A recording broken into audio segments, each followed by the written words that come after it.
member for Fairfield. Thank you very much, Madam Speaker. My question is to the Minister for Corrections. Given that research by Rand Corporation shows that education programs in prisons can reduce recidivism rates by up to 40%, why is the government sacking 152 specialist correctional education officers? Minister for Corrections.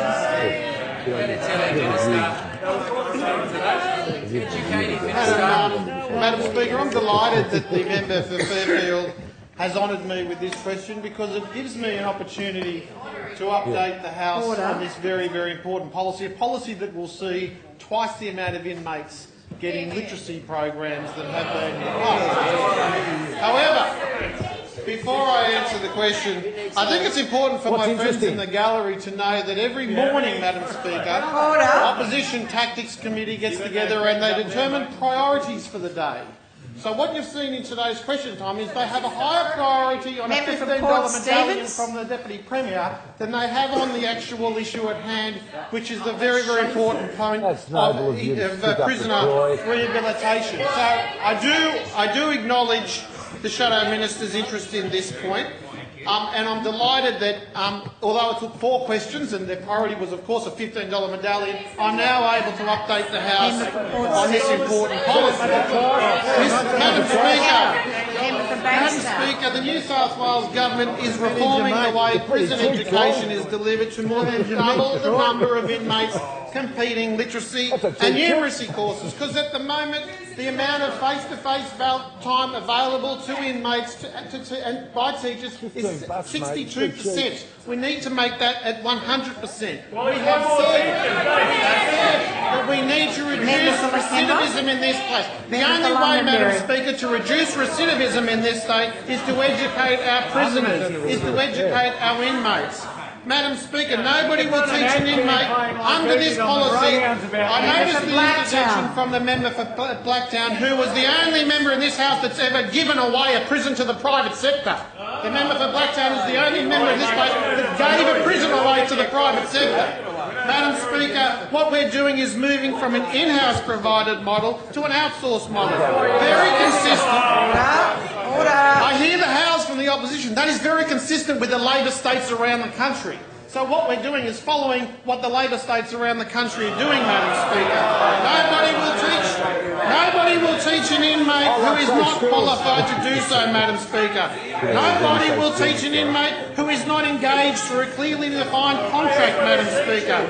There have been negotiations with the Teachers Federation to increase teaching weeks per annum by teachers staggering their leave, and at the moment corrective services teachers accrue 11 weeks leave per year. Regardless of the way leave is scheduled, the full teaching load cannot be delivered. Madam Speaker, this policy is about the inmates, not the teachers. The work that the teachers have been doing, Madam Speaker. This policy is about inmates, not teachers. This policy is about rehabilitation, not teachers. This policy, I wasn't invited. I noticed I acknowledged the interjection from the member for Lakemba. I didn't turn up today.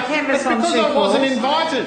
I have already met with the Teachers Federation. I wasn't invited today. It was a political protest. I wasn't invited because you organised it. Madam Speaker, inmate education and training reforms will more than double. We need inmates completing literacy and numeracy from the opposition benches to 1,840 per annum. This policy will increase the number of inmates doing vocational education and training activities by 20%. 20%, Madam Speaker. We, the corrective services staff, will continue to access each inmate's education and vocational needs. The new roles of inmate and planning officers and education services coordinators will provide dedicated resources focused on assessment and ensuring education programs are delivered. Madam Speaker, as I said before, what we have in New South Wales are corrective services teaching doing a very good job. They're very committed, and they're certainly not the ones who are to blame for anything that's gone wrong. What is to blame is the model that even Labor states around the country are walking away from. Madam Speaker, at no time have we been critical about the quality of teachers. At no time have we been critical about what their dedication and commitment has been. Madam Speaker, I hope that a lot of those teachers that we have here today and that were certainly part of the engagement over the last couple of months will decide to stay with corrective services. I've already spoken to a number of them, and I know many of my colleagues have been. They are very keen, they are very committed, and I very much hope and encourage that they stay with the system, because we do need to ensure that all our rehabilitation programs are education and outcome-based, and I think that this new policy, a policy that is endorsed by the Labor Party in other states, is the right way to go.